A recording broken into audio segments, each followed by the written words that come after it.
Assalamualaikum warahmatullahi wabarakatuh. Bismillahirrahmanirrahim. Alhamdulillahirabbil alamin. Wassalatu wassalamu ala nabiyyina wa habibina wa syafi'ina Muhammad bin Abdullah wa ala alihi wa ashabihi wa man ihtada bihadihi wa istanna bisunnatihi ila yaumiddin, amma ba'd. Dari surah As-Sajdah, terdiri dari 7 ayat, muka surat 226, yakni ayat-ayat jawahir, yaitu ayat-ayat yang mengajar kita mengenal Allah. Kata Imam Al-Ghazali rahimahullah, dalam surah As-Sajdah ada 7 ayat. Qala Allah subhanahu wa ta'ala, A'udzu billahi minasyaitonir rajim. Bismillahirrahmanirrahim. Allahul ladzi khalaqas samawati wal ard. Allah lah yang menciptakan langit dan bumi. Wa ma bainahuma, dan apa yang ada di antara keduanya. Fi sittati ayyamin, dalam 6 hari. Dan sebagian fasir mentafsirkan di sini dengan makna 6 hari dan 6 masa, 6 tempoh masa. Sekalipun kita menterjemahkan dengan makna 6 hari, di sini pun diterjemah dengan 6 masa. Kalau kita terjemahkan 6 hari sekalipun, bukan merujuk kepada hari di dunia, kerana hari di dunia bergantung kepada peredaran matahari, bergantung betul naik matahari. Sudah tentu pada masa Allah Ta'ala mula menjadikan langit dan bumi, matahari pada ketika itu matahari pun belum ada. Dan begitu juga di akhirat nanti tentang sekalian pun tidak ada matahari. Dan di sana, hari di sana, hari di akhirat, ada ayat menyebutkan bersamaan dengan 1000, satu hari di akhirat bersamaan dengan 1000 tahun. Dan sana ada juga menyebutkan, ayat menyebutkan surah Al-Ma'arij, satu hari yang menyamai 50,000 tahun. Jadi sebab itu hari ini dia adalah nisbi, melihat kepada ukuran. Kalau di dunia, satu hari melihat kepada turun naik matahari 24 jam. Dan hari di akhirat dan sekalian, itu pula ditentukan Allah mengikut ukuran yang lain. Allah lah yang menciptakan langit dan bumi, dan apa yang ada di antara keduanya adalah 6 masa ataupun 6 hari. Kemudian dia bersemayam, beristiwa di atas arash dengan maksud yang layak bagi Allah. Jadi sebaiknya tidak diterjemahkan bersemayam, tapi dikekalkan bahasa asal, iaitu beristiwa. Summa stawa ala arsh. Kerana perkataan istiwa itu dari segi kefahaman bahasa, iaitu berada di atas singgasana.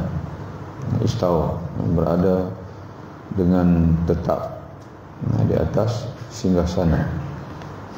Ataupun istawa dengan makna ala, berada tinggi di atas arash. Itu dari segi bahasa. Istawa dengan istaqarra, dan istawa juga memberi makna sa'ada, mendaki. Dan istawa juga memberi makna ala, berada tinggi. Jadi semua itu jika diandaikan, digambarkan oleh manusia, maka mereka akan menjasadkan Allah Subhanahu Wa Taala. Kerana istiqara berada tetap, maka manusia akan gambarkan kepala seseorang itu berada tetap, istiqara, menetap. Begitu juga kalau manusia menggambarkan mendaki, mana dia duduk di bawah, kemudian dia mendaki naik ke atas. Jadi sebab itu para ulama, khususnya dalam mazhab Asy'ariyah, maka meletakkan pegangan akidah Ahlussunnah wal Jamaah di antara dua. Sama ada at-tafwid. Tafwid iaitu kita menyerahkan pengertiannya itu kepada Allah. Jadi sebab itu kita hanya baca saja ayat ini, summa stawa 'alal 'arsy, kemudian Allah beristiwa di atas arasy. Makna apa itu? Wallahu a'lam. Ya, Allah tidak sama dengan makhluk. Jadi makna istawa yang digambarkan dengan kepala, sebagaimana yang kita gambarkan seperti makhluk berada dan menetap di atas satu tempat, itu tidak boleh kita gambarkan kepada Allah. Nah, habis makna apa? Wallahu a'lam. Semastawa al-arsy. Sama juga dengan awal surah Alif Lam Mim Qaf Nun. Apakah tidak ada makna? Jadi mustahil Allah Subhanahu wa taala menurunkan kalimah yang tidak ada makna, yang tidak ada apa-apa maksud. Habis apa maksud dia? Wallahu a'lam. Alif Lam Mim, sebagaimana dalam tafsir Jalalain, dia sentiasa bila berjumpa saja Alif Lam Mim Qaf Nun Sad, maka dia akan sebut wallahu a'lamu bimuradihi bidzalik. Nah, Allah SWT lah yang maha mengetahui akan maksud demikian. Itu yang pertama, tafwid. Yang keduanya adalah tafsir. Ditafsirkan summa stawa al-arsy. Ditafsirkan dengan maksud yang layak, menggunakan pemahaman dalam balaghah, ilmu balaghah sebagai bahasa Arab. Di antaranya istawa itu dengan istawla. Kemudian Allah Subhanahu wa taala meneruskan pentadbirannya ke atas arasnya. Jadi apabila aras merupakan makhluk yang paling besar, yang dulu lebih wujud. Aras ini wujud lebih dulu daripada langit dan bumi. Jadi Allah SWT setelah dia menciptakan sekalian ciptaannya, dia tidak membiarkan. Sebaliknya istawa, dia menguruskan, mentakbir. Dia menguasai pentakbiran ke atas sekalian alam ini, termasuk ke atas makhluknya yang paling besar, iaitu arasy.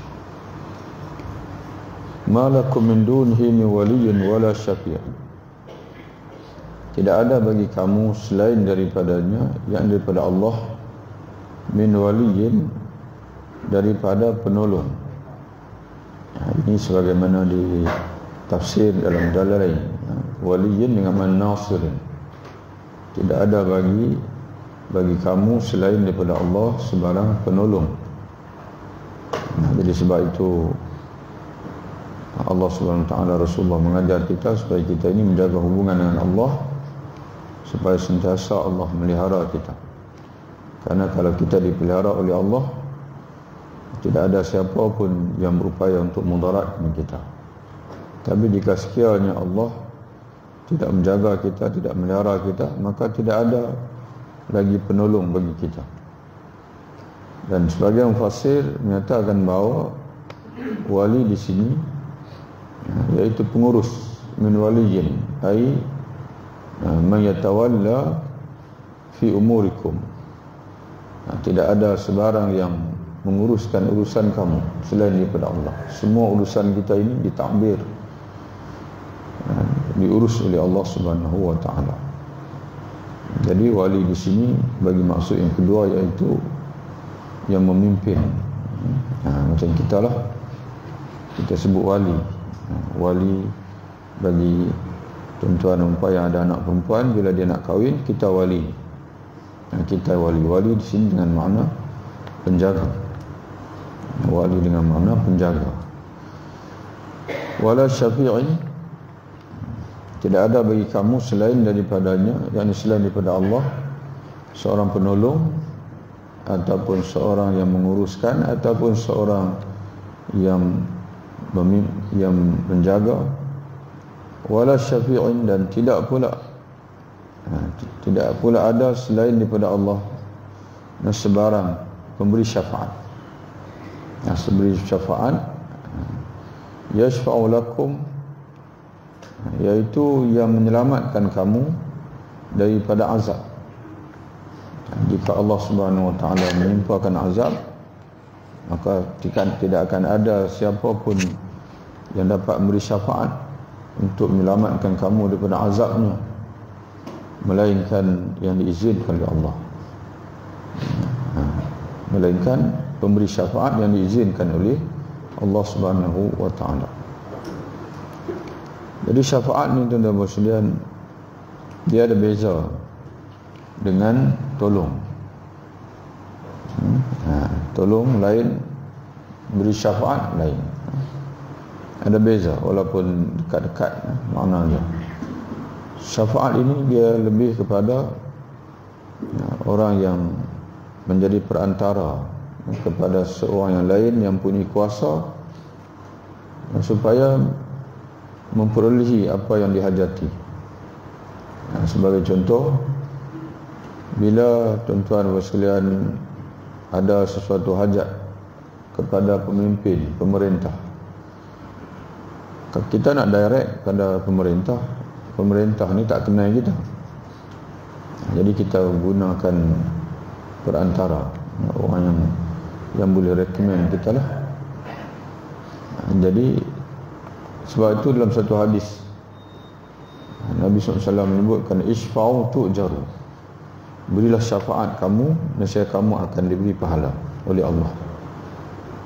Maknanya apa? Makna dia gunakan pengaruh kamu. Kalau kita ni ada pengaruh, beri pengaruh kamu, gunakan pengaruh kamu untuk menolong orang lain. Sebagai contohnya, dia datang jumpa kita nak pinjam duit.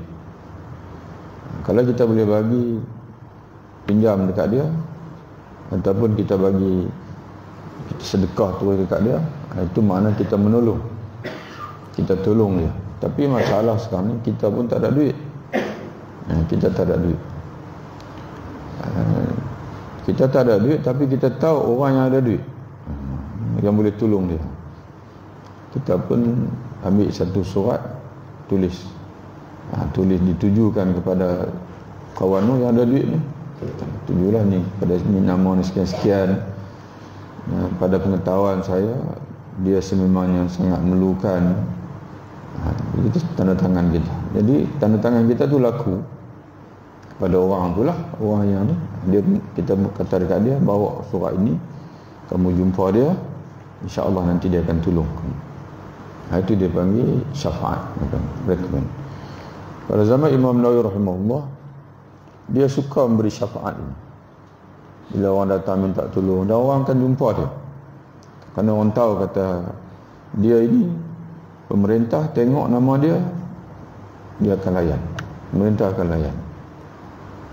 Sehingga kan sampai satu ketika Sultan kata dekat Imam Nawawi, kamu ni cukup-cukup lah recommend orang lain, aku tak nak layan dah, kata.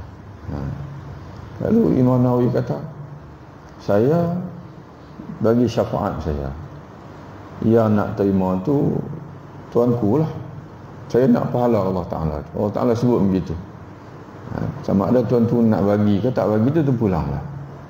Saya kenal dia dan dia susah, dia memerlukan bantuan, dan saya tahu dia jujur, jadi saya akan tulislah surat recommendation tu, terpulang kepada tuanku lah. Nak bagi, nak layan tu tidak. Lalu Sultan berkata kepada dia, kalau macam tu tulislah, recommend lah siapa kamu nak recommend, saya pun nak pahala juga. Dia sama-sama nak pahala. Jadi itulah makna syafaat. Kalau kita boleh tolong direct, kita tolong direct. Kalau kita tak boleh tolong direct dan kita tahu dia sangat memerlukan, dan kita kebetulan ada nama, gunakan nama kita untuk menjadi perantara. Jadi orang lain yang tolong, tapi kita juga dapat pahala sama. Maka apakah kamu tidak memperhatikan? Afala tadhakkarun, afala tatadhakkarun.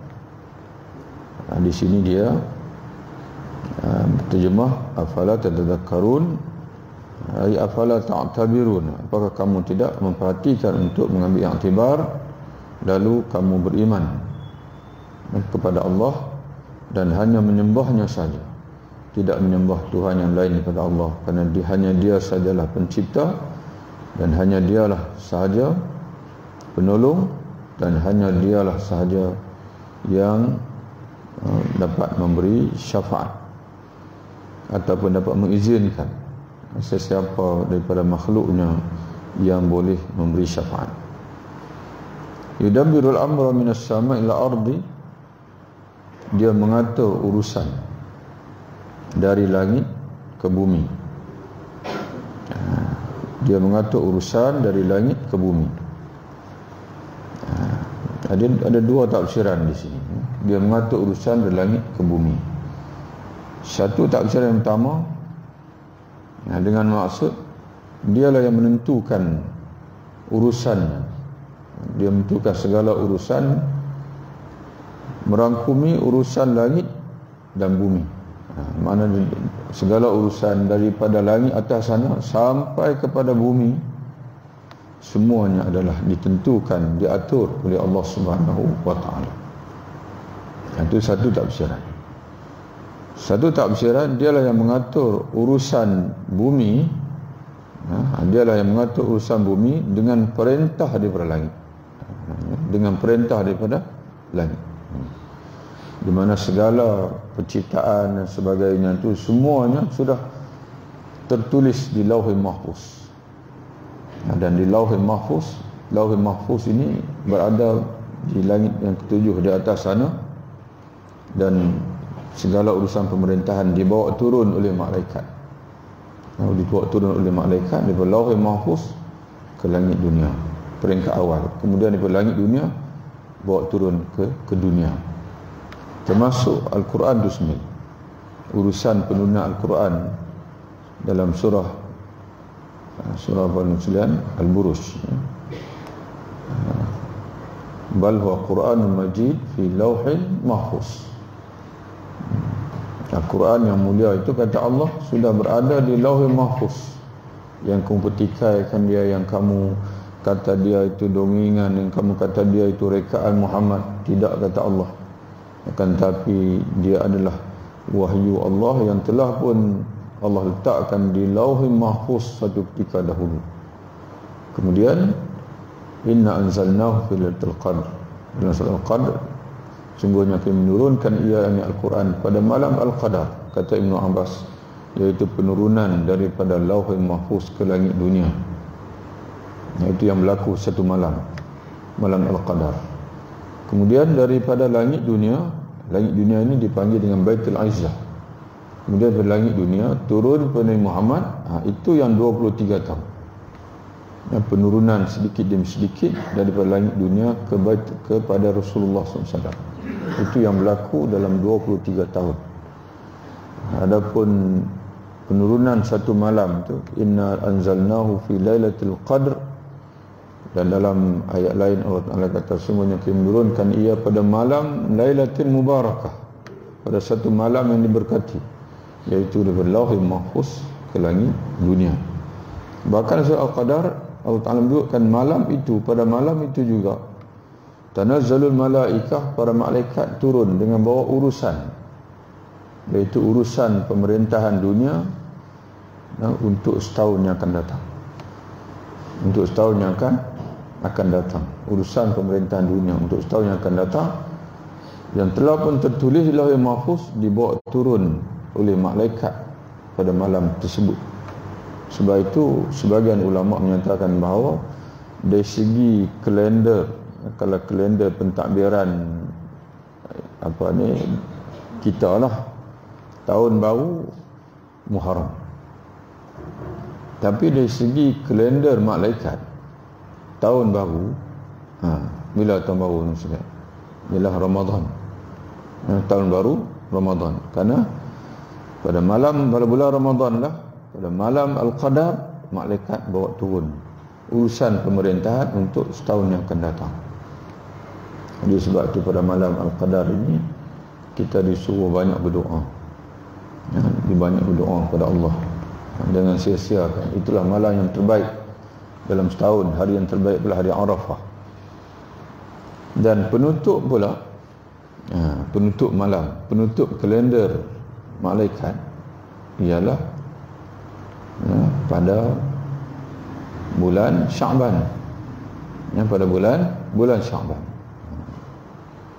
Sebab itu pada bulan Syaban Nabi SAW banyak berpuasa dalam bulan Syaban. Bahkan ada hadis menyebutkan Nabi puasa sebulan penuh. Tidak ada Nabi berpuasa sebulan penuh selain Ramadan melainkan Syaban. Bila ditanya kepada Nabi SAW, kenapa ya Rasulullah kami melihat kamu banyak berpuasa dalam bulan Syaban? Lalu menyebutkan bahawa pada bulan itu bukan bulan di mana amalan-amalan hamba dibawa naik ke langit. Mana amalan nisbah setahun, ada naik ke langit nisbah harian, iaitu ketika mana asar dan juga subuh. Sebab itu sembahyang ni 5 waktu ni kena sembahyang awal, tapi terutama sekali sembahyang asar, subuh dan asar kena sembahyang awal, biar dia panggil malaikat yang bawa naik tu, yang tukar giliran itu, dia tiba kita sembahyang, dah naik pun penutup pun sembahyang juga.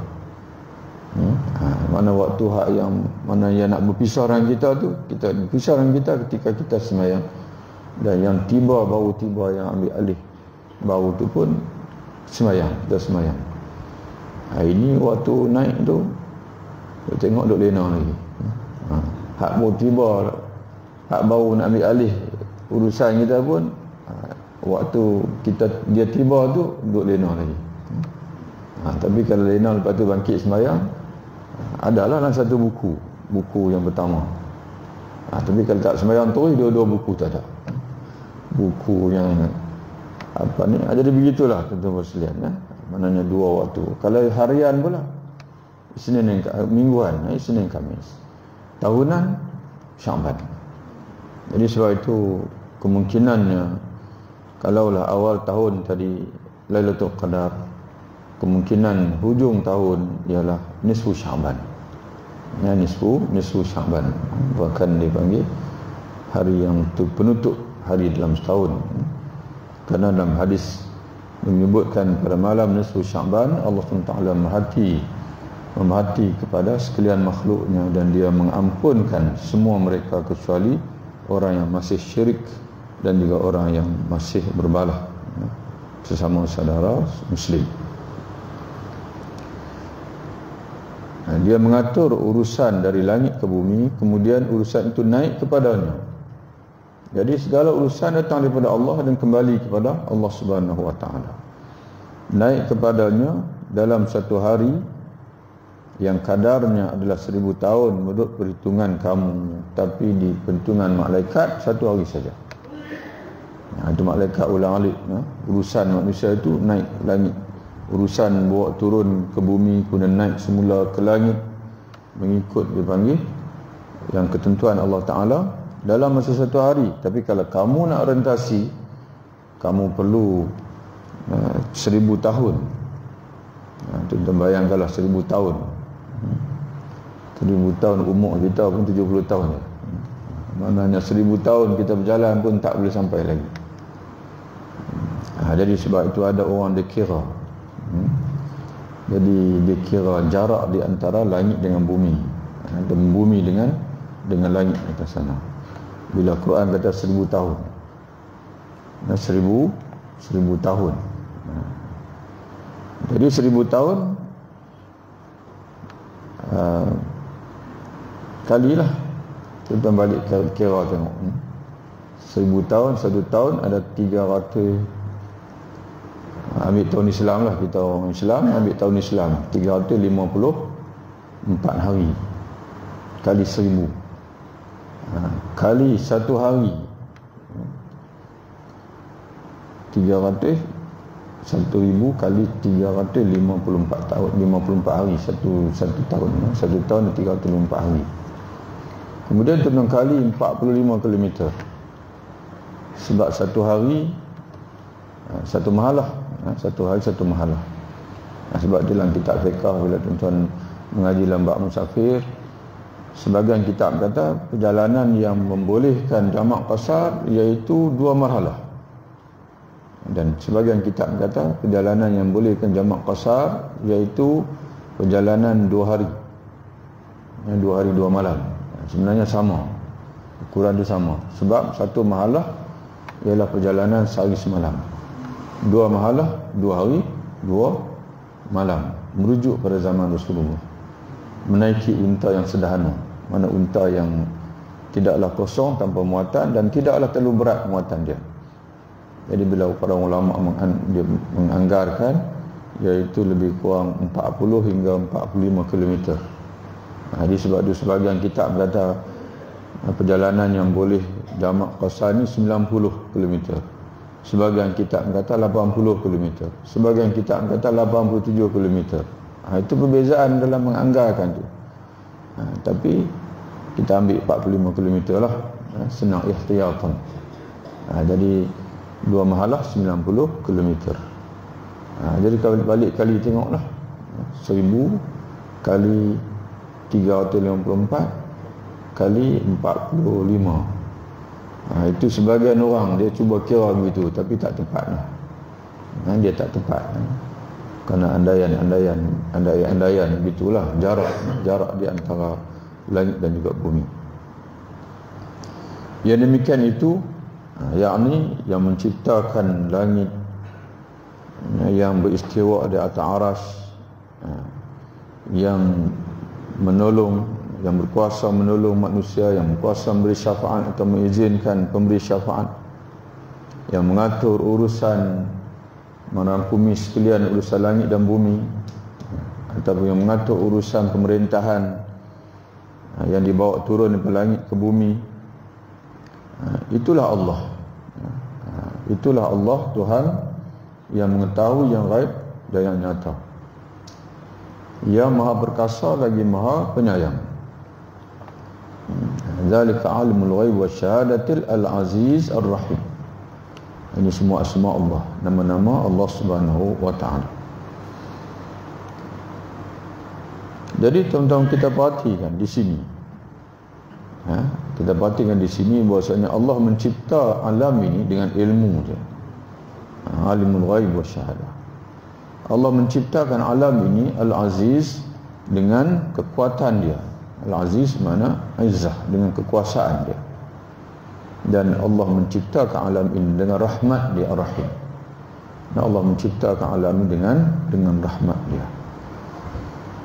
Alladzi ahsana kulla syai'in khalaqahu, yang menciptakan, yang membuat segala sesuatu yang dia ciptakan sebaik-baiknya. Ahsana, ahsana kulla syai'in khalaqahu wa bada'a khalqal insan min tinin, dan yang mulai penciptaan manusia daripada tanah, iaitu Adam alaihissalam.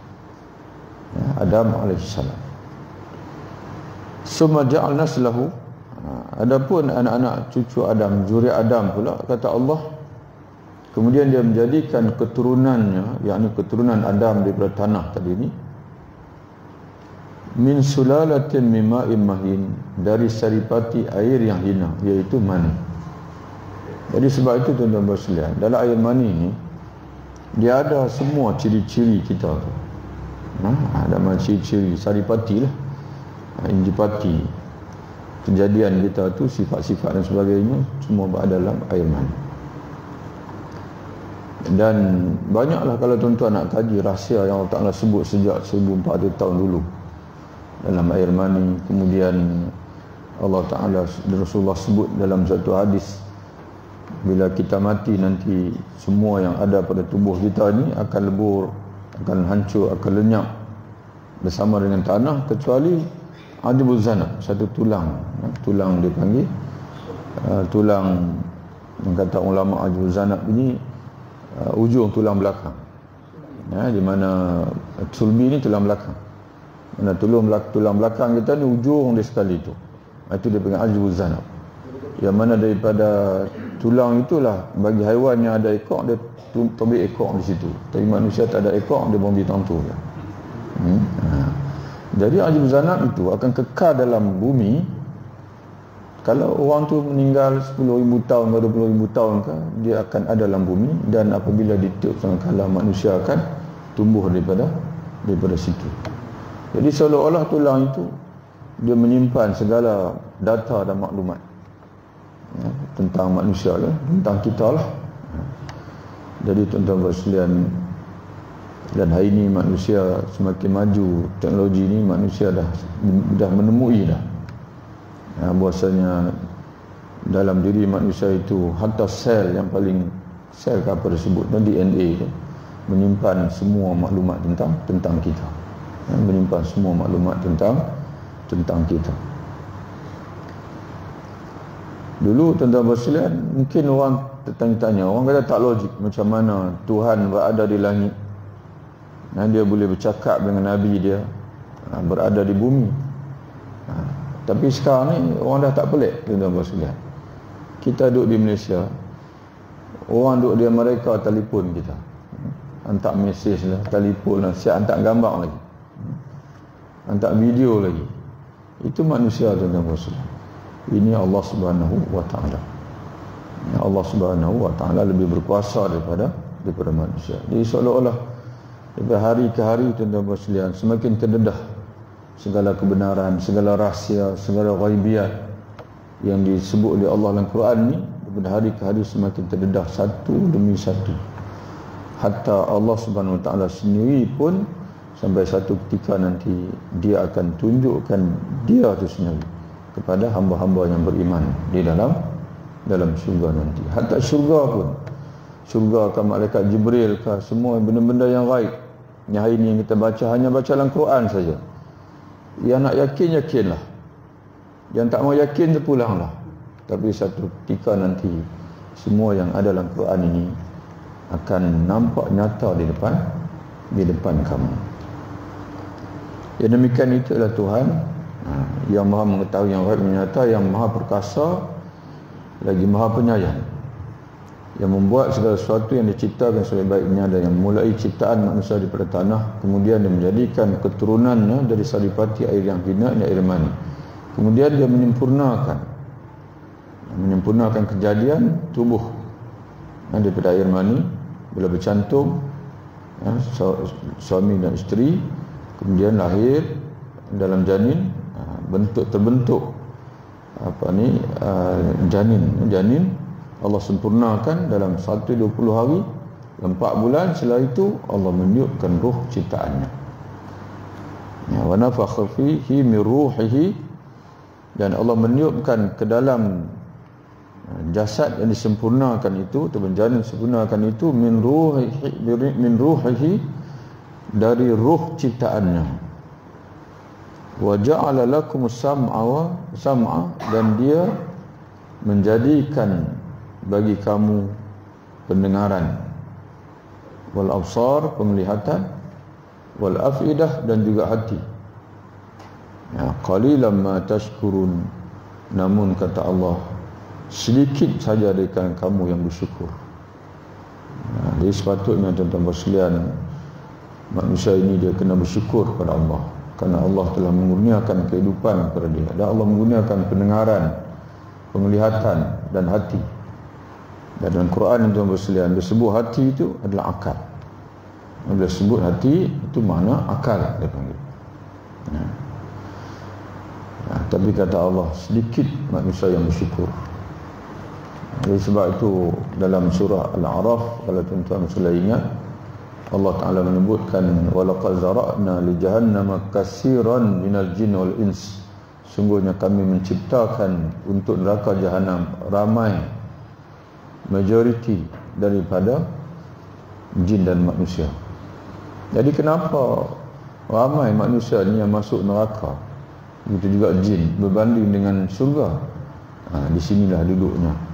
Karena yang bersyukur pun sikit, jadi begitulah, yang nak masuk syurga ni orang yang pandai bersyukur. Dan syukur ini bukan dengan kita sebut alhamdulillah, itu kalimah syukur. Saya ustaz, alhamdulillah, saya ni bila-bila masa pun saya tak lupa bersyukur kepada Allah Ta'ala. Yang kita duk tengok dia ni tak sembahyang pun, tapi dia kata dia bersyukur. Kita tanya dia bersyukur macam mana, dia kata saya setiap kali saya makan belahak saja alhamdulillah. Siapa ajak belhak, alhamdulillah, tak tahulah. Maka maknanya kalau lagi tak belhak, tak ada alhamdulillah, lagi tak kenyang. Kata Rasulullah itu kalimah syukur itu sunat. Kalimah syukur itu adalah sunat. Tak ada siapa kata kita berdosa kalau selepas kita makan terlupa sebut alhamdulillah. Tapi di sana ada syukur yang wajib. Yang syukur yang wajib mula-mula sekali ialah iman, beriman. Kerana syukur ini dia merangkumi 3. Syukur dengan hati, syukur dengan lidah, syukur dengan anggota badan. Syukur dengan hati iaitu mengakui, hati mengakui bahawasanya segala nikmat yang kita dapat itu adalah daripada Allah. Dan mustahil seseorang itu dia mengiktiraf nikmat itu daripada Allah kalau dia tidak beriman dengan Allah. Hanya orang beriman saja yang mana hatinya itu mengakui, mengiktiraf, mengakui bahwasanya dia dan juga segala nikmat yang dia kecapi itu adalah daripada Allah. Itu yang pertama, syukur yang dengan hati, iaitu beriman dengan Allah. Yang kedua, syukur dengan lidah, iaitulah kita menyebutkan alhamdulillah. Dan alhamdulillah yang wajib ialah dalam sembahyang ketika kita baca Fatihah. Bila orang sembahyang dan sekalian, memang dia bersyukur dengan lidah. Sebab salah satu daripada rukun salat ialah Fatihah. Dan salah satu ayat dalam Fatihah, alhamdulillahirabbil alamin. Alhamdulillahirabbil alamin. Selepas itu, luar sembahyang itu kita tambah lagi lah dengan zikir alhamdulillah, dengan kita mengucapkan alhamdulillah selepas kita mengecapi nikmat rezeki. Dan yang ketiga adalah syukur dengan anggota, iaitu beribadat kepada Allah, menunaikan salat, puasa, dan mengeluarkan zakat, mengerjakan haji. Itu dia panggil ibadat. Jadi sebab itu tuan-tuan sekalian, lagi banyak kita dapat nikmat, lagi banyak ibadat kita kena buat. Itu baru dia panggil kita jadi orang bersyukur. Tuan-tuan perhati tengok Allah Ta'ala sebut dalam bahasa dia panggil sirah mubalaghah, wa qalilan ma tashkur, dalam hadis, dalam ayat lain, wa qalilun min ibadiyas syakur. Sebab itu kata ulama, maksud Ibn Abbas, Allah Ta'ala tak nak sekali dua bersyukur, tidak. Allah Ta'ala nak kita menjadi asyakur. Asyakur ni makna orang yang sentiasa bersyukur. Sedikit daripada hamba-Ku, qalil min ibadiyah, sedikit daripada hamba-Ku asyakur, yang sentiasa bersyukur. Di sini pun Allah Ta'ala sebut qalilan ma tashkurun, sedikit di kalangan kamu yang bersyukur. Ataupun sedikit saja nikmat Tuhan yang kamu bersyukur, banyak nikmat kamu tak bersyukur. Jadi sebab itu, apa dalil tuan-tuan sekalian, bila lagi banyak nikmat kita terima, lagi banyak kita kena bersyukur kepada Allah. Ibadat kena lagi banyak, sedekah kena lagi banyak. Ini kita tak tuan sekalian. Dulu, kini dan selama-lamanya RM1. Waktu kaya pun RM1, waktu miskin pun RM1. Alhamdulillah, tuan-tuan sekalian istiqamah. Tapi dalam bab sedekah, dia istiqamah bukan macam tu. Kerana Allah Ta'ala sebut dalam surah Ali Imran, orang bertakwa ini kata Allah, allazina yunfiquna fis sarai wad dharra, orang yang sentiasa berinfak pada ketika dia senang dan juga ketika dia susah. Allah Ta'ala sebut situ, dia akan berinfak pada ketika senang dan susah. Kata ulama, ketika dia senang dia infak banyak sikit, ketika dia susah dia infak juga tapi sikit. Kalau waktu dia senang dia infak banyak, waktu susah, kalau kita ni waktu susah tak infak lah, sebab waktu senang pun RM1. Waktu susah pakai dak terus. Tapi orang bertakwa kata Allah, dia memberi infak ketika senang dan ketika susah. Ketika dia senang, dia bagi banyak. Ketika dia susah, dia bagi sikit. Itu Sayyidina Abu Bakar, Sayyidina Umar, maka macam tu. Jadi tuan-tuan sekalian, dalilnya bahasanya Rasulullah SAW sendiri, Allah Ta'ala sebut dalam surah yang paling pendek dalam Quran, Al-Kawthar, inna a'tainaka al-Kawthar, kami telah kurniakan kepada kamu wahai Muhammad kurniaan yang banyak. Dialah Rasul akhir zaman Dialah yang makhluk yang terbaik, dan dialah dipanggil yang mula-mula masuk syurga. Dialah dikurniakan dengan telaga yang paling besar di akhirat nanti, Al-Haud yang paling besar. Dialah yang mendapat dipanggil Al-Kausar, iaitu sungai dalam syurga nanti. Maka wahai Muhammad, fasalli rabbika wanhar, semayanglah, tunaikanlah salat untuk Tuhanmu, untuk bersyukur, kata ulama tafsir. Wanhar, dan sembelihlah korban. Sebab itu korban bagi umat sunat, tapi bagi Nabi wajib. Dan begitu juga kata ulama, korban ini tiap-tiap tahun kita kena buat kerana Nabi sendiri buat, dan kita kena tengok dari sudut rezeki. Bukan kita tengok tahun lepas buat, tahun ni tak buat. Untanya tak buat korban tahun ni, tak buat dah, tahun lepas buat dah. Dia bukan kira macam tu. Rezeki tahun ni macam mana? Rezeki tahun ni macam mana? Kalau kita tahu rezeki tahun ni, alhamdulillah, walaupun Covid, tapi saya masih boleh bertahan. Kalau rezeki tahun ni stabil, kena buat korban. Usaha kita buat korban, pakat makan daging banyak, sekali mudarat. Mudarat, itu yang banyak masuk hospital lepas korban, lepas musim korban. Siapa suruh makan? Tak ada siapa suruh makan pun. Buat korban ni, tuan-tuan sekalian, kita makan sikit saja, yang lain tu kita sedekah semua kepada fakir, miskin, kepada kawan-kawan atas nama hadiah dan sebagainya. Rasulullah sendiri pun makan sikit saja. Kita, tuan-tuan sekalian, kita do'im lah. Bila buat korban, kita do'im lah, kita nak makan banyak daripada orang lain. Itu yang naik darah tu. Itu tuan-tuan. Sebab itu kita begitulah, bila ditanya Nabi, ya Rasulullah, kenapa kamu sembahyang begitu banyak sampai bengkak-bengkak kaki? Kita pun gambarkan macam mana Rasulullah sembahyang sampai bengkak kaki. Tuan-tuan sekalian, Rasulullah sembahyang, cuba tuan-tuan perhati lama mana dia berdiri dalam solat. Dalam satu hadis, Huzaifah radhiyallahu anhu, kalau tak silap, Huzaifah yang dia yang minta sesi itu, dia minta nak sembahyang malam dengan Rasulullah.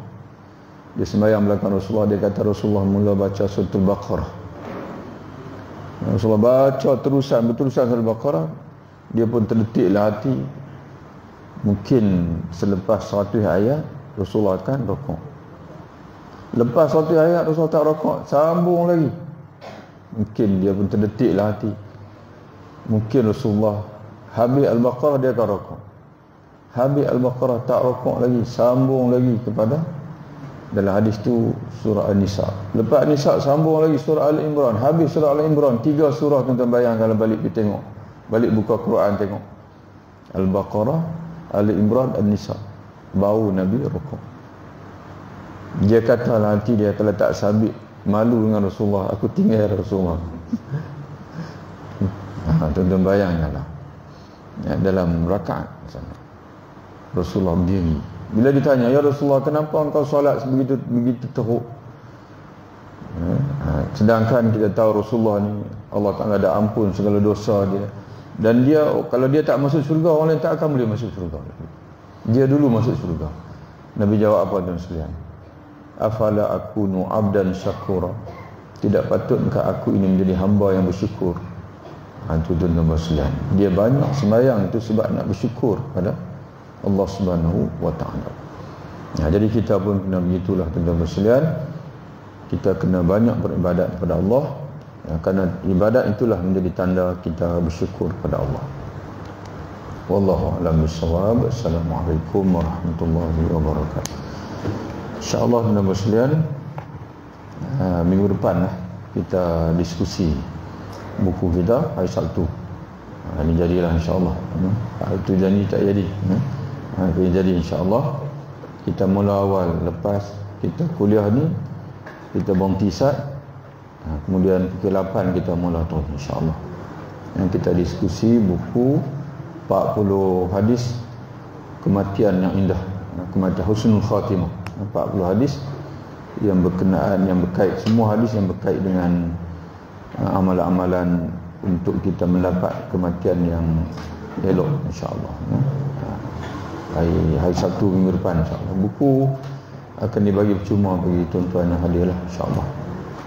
Ada orang hadiah pada kita buku insyaAllah. Subhanakallahumma bihamdika asyhadu an la ilaha illa anta astaghfiruka wa atubu ilaik. Wallahu a'lam.